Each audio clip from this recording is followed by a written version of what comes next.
जय जय श्री राधे।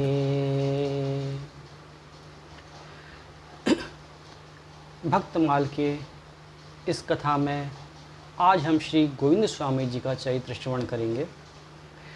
अष्टछाप के जो 8 भक्त कवि हुए हैं उनमें भगवान के परम सखा भी कहे जाते हैं, जो इन्हीं अष्ट सखाओं में से गोविंद स्वामी जी एक हैं, जिनका पावन चरित्र आज हम श्रवण करेंगे। भगवान की 11 ब्रज की लीला थी। इनके जो सखा थे उनका भगवान की इन लीलाओं से मन नहीं भरा, तो भगवान की लीला का और अधिक आनंद लेने के लिए यही सखा अष्टछाप भक्त कवि के रूप में प्रकट हुए। इनमें जो भगवान के श्री दामा नाम के सखा थे उन्होंने ही श्री दामा जो सखा थे उन्होंने ही श्री गोविंद स्वामी जी के रूप में अवतार लिया। श्री गोविंद स्वामी जी परम विद्वान परम भक्त थे। ये उच्च कुल ब्राह्मण कुल में पैदा हुए। इन्होंने भगवान की लीलाओं का गुणगान किया, लेकिन इनके मन में यह इच्छा प्रबल थी कि मैं भगवान की लीलाओं का प्रकट दर्शन करूं। और अपनी इसी इच्छा पूर्ति के लिए एक बार वे वृंदावन आए। जब यहाँ ये इसी तरह की चर्चा कर रहे थे तो एक वैष्णव ने कहा कि इस समय ठाकुर जी श्री विट्ठलनाथ जी के वश में हैं, आप उन्हीं के पास जाइए। ये उनके पास पहुँचते हैं और उन्हें अपना गुरु बनाते हैं। श्री विट्ठलनाथ जी ने देखा कि यह कोई परम रसिक हैं भगवान के, और इनके द्वारा आगे चलकर भगवान की लीला का दिव्य विस्तार होगा। वे इन्हें अपना शिष्य बना लेते हैं और अपनी कृपा का वरद हस्त इनके ऊपर रख देते हैं। जैसे ही गुरु के चरणों का आशीर्वाद इन्हें प्राप्त होता है, भगवान की लीला का इनके सामने साक्षात्कार होने लगता है। ये नित्य नई भगवान को गीत बना बना के सुनाते हैं, बहुत उत्तम भगवान का गायन करते हैं, भजन गायन करते हैं, और भगवान की क्रीड़ा में भगवान के सखा बनकर उनके साथ क्रीड़ा में मगन रहते हैं। एक समय की बात है, ये और श्रीनाथ जी दोनों सख्य भाव से क्रीड़ा कर रहे थे। लुका छुपी का खेल चल रहा था। जब भगवान श्रीनाथ जी का दाव आया तो वे इनका बिना दाव दिए ही भागकर मंदिर के अंदर आकर अपने स्थान पर विराजमान हो गए। इन्हें काफ़ी क्रोध आया। इन्होंने कहा, देखो गंवार कहीं का अपना दाव दिए बिना भाग गया, अभी पकड़ के लाता हूँ इसे। वे आते हैं पीछे पीछे इनके भाग करके, लेकिन जैसे ही ये मंदिर में घुसने के लिए प्रवेश करते हैं, ठाकुर जी के शयन का समय होने लगता था, इसलिए वहाँ के दरबारियों ने इन्हें नहीं जाने दिया। जब ये कुछ नाराज़ होते हैं तो वहाँ के दरबारियों ने इन्हें धक्का देकर बाहर निकाल दिया। ये आते हैं और गुस्से में आकर जिस रास्ते से श्रीनाथ जी डेली क्रीड़ा करने जाते थे वहाँ आकर बैठ जाते हैं और कहते हैं, ये गंवार मेरा बिना दाव दिए गया है, कोई बात नहीं, कभी तो आएगा निकल के बाहर, तब इसको ऐसी मार लगाऊंगा कि यह याद रखिएगा। जब ठाकुर जी इनके इन वचनों को सुनते हैं तो वे बड़े परेशान हो जाते हैं। वह कहते हैं, अब मैं क्या करूं, यहाँ मंदिर में मेरा मन नहीं लगेगा और बाहर निकल के जाऊंगा कल तो गोविंदा मुझे मारने को बैठा हुआ है, वो मुझ में मार लगा देगा।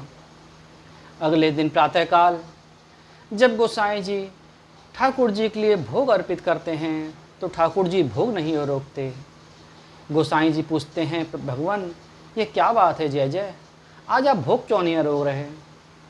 उन्होंने गोसाई जी से सारी बात कह दी कि कल ऐसे ऐसे हम खेल रहे थे, मैंने गोविंदा का दाव नहीं दिया और भाग आया, वह मुझसे नाराज़ हो गया और आज मुझे मारने के लिए बैठा हुआ है, और जितने मेरे सखा थे वे सब उसके साथ हो गए हैं।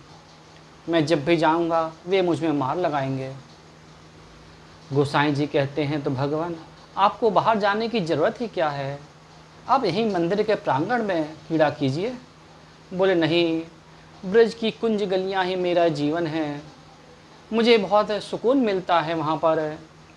मैं वहाँ बिना जाए रह नहीं सकता। यहाँ मंदिर में मेरा मन नहीं लगेगा, और यदि मैं वहाँ जाता हूँ तो वह मुझे मारने के लिए बैठा हुआ है। अब मैं क्या करूँ, यह समझ नहीं आ रहा। गोसाई जी पूछते हैं, तो भगवान आप मुझसे क्या चाहते हैं? श्रीनाथ जी कहते हैं, तुम ऐसा करो, जाओ और जाकर गोविंदा को समझाओ। उनकी आज्ञा का पालन करते हुए गोसाई जी, बेचारे वृद्ध तो थे ही, छड़ी लेकर के आते हैं। ठाकुर जी ने बता दिया था कि वहाँ इस स्थान पर वहाँ गोविंद स्वामी जी बैठे हुए हैं, आप जाइए उनके पास। गोविंद स्वामी जी बैठे हुए थे। ये दूर से देख लेते हैं कि गोसाई जी छड़ी लेकर आ रहे हैं। इन्होंने सोचा, कल तो मुझे दरबारियों से धक्का दे के निकलवा दिया था, आज गोसाई जी को भेजा है छड़ी लेकर मुझे मारने के लिए। ये वहाँ से उठ के भागते हैं। पीछे पीछे गोसाई जी जाते हैं, लेकिन गोसाई जी तो वृद्धावस्था रहती है, वे ज़्यादा चल नहीं पाते। इसलिए उन्होंने अपने 2 सेवकों से कहा कि जाओ और जाकर उन्हें मना कर लाओ। उनसे कहना कि श्रीनाथ जी उनसे मिलने के लिए अत्यंत व्याकुल हो रहे हैं, वे आएँ और प्रभु को परम सुख प्रदान करें। जब ये आते हैं, जब उन्हें ये बात पता चलती है तो वह सोचते हैं, मान तो मैं जाऊंगा, लेकिन जब तक मेरे आगे वो अपना शीश नहीं झुकाएगा तब तक मैं भी नहीं मानूंगा। और यह कह करके मन में सोच करके मंदिर में आते हैं। श्रीनाथ जी इनके मन के भावों को जान जाते हैं, और जैसे ही इनको देखते हैं इनके आगे अपना सिर झुका देते हैं। यह देख करके श्री गोसाई जी अत्यंत प्रसन्न होते हैं और दोनों मित्रों को गले मिलवाते हैं। गोसाई जी सोचते हैं कि बताओ, गोविंद स्वामी जी का पहुंच यहाँ तक हो गई कि उनके बिना भगवान भी अधीर रहने लगे उनसे मिलने के लिए। साथियों, यही भक्ति है। यदि हम भगवान को याद करते हैं, उन्हें पुकारते हैं, यह भक्ति है। लेकिन उनसे मिलने को व्याकुल रहते हैं, यह हमारी भक्ति है। लेकिन यदि भगवान अपने भक्त से मिलने को व्याकुल रहें, वो उनसे मिलने के लिए दौड़ें, तो यह भक्ति की पराकाष्ठा है। इस तरह श्री गोविंद स्वामी जी और श्रीनाथ जी आपस में परस्पर सख्य भाव से क्रीड़ा करते थे। एक बार की बात है, वर्षा का समय था। श्री गोविंद स्वामी जी मल्हार राग गा रहे थे। गाते गाते श्रीनाथ जी भी उनके पास आए और वे भी उनके साथ गाने लगे। श्रीनाथ जी ने जानकर कोई तान गलत गाने लगे। जब इन्होंने सुना, गोविंद स्वामी जी ने यह सुना कि ये तान गलत गा रहे हैं, तो उन्होंने डांटा कि थोड़ा ठीक से गाओ, राग सही से अलापो। पास में ही गोसाई जी बैठे हुए थे। उन्होंने देखा कि ये गोविंद स्वामी तो अकेले बैठे हुए हैं, फिर ये किससे कह रहे हैं कि तान ठीक से गाओ। उन्होंने इनसे पूछा उत्सुकतावश कि आप यह किससे कह रहे हैं कि तान ठीक से लगाओ। उन्होंने कहा, और कौन हैं, यही आपके लाल जी बैठे हुए हैं, यही साथ में गा रहे हैं।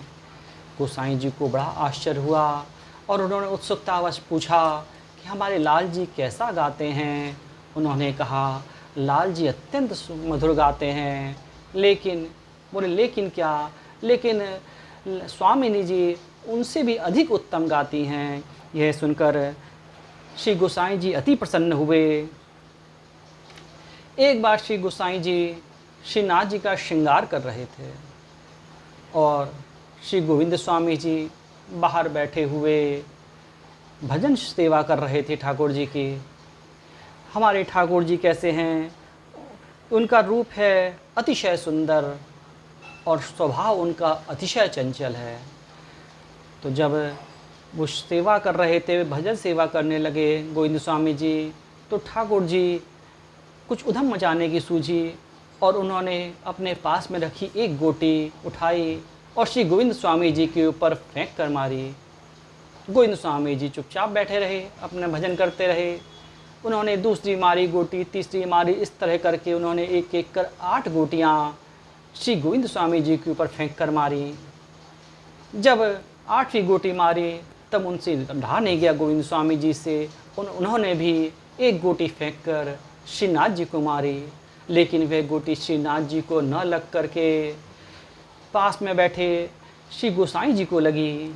उन्होंने कहा, अरे गोविंदा, तू सेवा के समय भी उधम मचाता है। गोविंद स्वामी उस समय तो कुछ नहीं बोले, चुप लगा गए। जब सेवा पूजा समाप्त हो गई और गोसाई जी बाहर आए तो उन्होंने देखा कि गोविंद स्वामी जी मुंह लटकाकर शांत भाव से बैठे हुए हैं। उन्होंने पूछा, क्यों गोविंद स्वामी जी, क्या हुआ? उन्होंने कहा, आपके लाड़ ने मुझे 8 गोटी मारी, आपने उससे कुछ नहीं कहा, लेकिन मैंने 1 गोटी भी मारी तो आप मुझ पर नाराज़ होने लगे। बोले, मैं कुछ समझा नहीं। तब उन्होंने वो 8 गुठियाँ दिखाई जो ठाकुर जी की सेवा में उनके पास रखी जाती हैं। जब गोसाई जी ने यह देखा तो वे दोनों के सख्य भाव की मधुर क्रीड़ा में अति आनंदित हुए और दोनों को देख कर के प्रसन्न होकर उन्हें गले मिलाया और अपनी सेवा में फिर लग गए। गोविंद स्वामी जी गाते बहुत सुंदर थे। एक बार तानसेन आए श्री गोसाई जी से मिलने के लिए। जब उनके आने पर श्री गोसाई जी ने कहा, आप राज दरबार के गायक हैं, कुछ यहाँ ये श्रीनाथ जी का दरबार है, कुछ गा के सुनाइए। तानसेन ने एक मधुर गीत गाया। उनका गीत समाप्त होने पर श्री गोसाई जी ने उन्हें एक अत्यंत बहुमूल्य वस्त्र में 1 पैसा लपेट करके पारितोषिक दिया। ऐसा पारितोषिक पाकर तानसेन जी काफ़ी आश्चर्य करने लगे। उन्होंने गोसाई जी की तरफ देखा। तब गोसाई जी ने कहा, यह जो बहुमूल्य वस्त्र मैंने आपको दिया है, यह एक राज दरबार के गायक का सम्मान है, लेकिन यह जो 1 पैसा इसमें है वह श्रीनाथ जी के दरबार का जो गायक है उसके आगे राज दरबार के गायक का मूल्य केवल 1 पैसे के बराबर ही था, इसलिए मैंने आपको 1 पैसा दिया। यह सुनकर तानसेन आश्चर्य में पड़ जाते हैं, क्योंकि वे तो संगीत के सम्राट थे। जब उन्होंने देखा कि श्रीनाथ जी का गायक के सामने मेरा गायन सिर्फ 1 पैसे का है, तब उन्होंने कहा कि आप उस गायक को बुलाइए। ये इतना सुनकर श्री गोसाई जी उनको गोविंद स्वामी जी को बुलाते हैं। गोविंद स्वामी जी प्रभु की भावलीला में मगन थे, उनके भजन को सुना रहे थे। जब इन्होंने कहा, आप आइए और कोई गीत सुनाइए, तो ये उसी भाव लहर में आकर के भगवान का गीत सुनाने लगे। उनका यह गीत सुनकर श्री तानसेन अत्यंत प्रसन्न हुए और उन्होंने गोसाई जी से कहा कि आपने जो मुझे वो वस्त्र दिया था वह तो उत्तम था, सही था कि एक राज दरबार के गायक के लिए आपने वह वस्त्र दिया, लेकिन आपने जो वह 1 पैसा मुझे इनाम में दिया था, श्री श्रीनाथ जी के गायक के आगे मेरा वह गान 1 पैसे का भी नहीं था, आपने मुझे वह ज़्यादा दे दिया। और इस तरह से तानसेन इतना कहकर फिर वहाँ से चले जाते हैं। फिर एक घटना और सुनाता हूँ आपको। एक कान्हा नाम का बालक था। कान्हा नाम का जो बालक था, भगवान उसके साथ क्रीड़ा किया करते थे। ये मेहतर का बालक था। श्रीनाथ जी आते, उसे घोड़ा बनाते, उसके ऊपर बैठ जाते। इस तरह जब क्रीड़ा करते करते काफ़ी देर हो गई और मंदिर में आरती का समय हो गया तो ठाकुर जी जाने लगे, लेकिन तभी गोविंद स्वामी जी ने उनका हाथ पकड़ लिया और कहा, नहीं जय जय, आप इस तरह मंदिर में नहीं जा सकते। बोले, क्यों? बोले, यहाँ आप कुछ भी करें लेकिन मंदिर में मान मर्यादा का ध्यान रखना पड़ता है, इसलिए आपको स्नान करके मंदिर में जाना पड़ेगा। ठाकुर जी ने कहा, नहीं, मैं स्नान नहीं करूँगा, मेरा स्नान करने का बिल्कुल मन नहीं है। लेकिन गोविंद स्वामी जी ने मना कर दिया, नहीं, मैं इस तरह आपको नहीं जाने दूँगा। और दोनों में काफ़ी बहस हुई। जब नहीं माने गोविंद स्वामी जी, तब उन्होंने ठाकुर जी से कहा, आप एक काम ऐसा कीजिए कि यमुना जी में जा कर के हाथ मुँह धो कर के आचमन कर लीजिए, फिर आप मंदिर में चले जाइए। ठाकुर जी ने कहा, हाँ, यह सही है। और ठाकुर जी आचमन करने के लिए जैसे ही यमुना नदी के समीप आते हैं और आचमन करने लगते हैं, गोविंद स्वामी जी पीछे से जा कर के उन्हें धक्का दे देते हैं।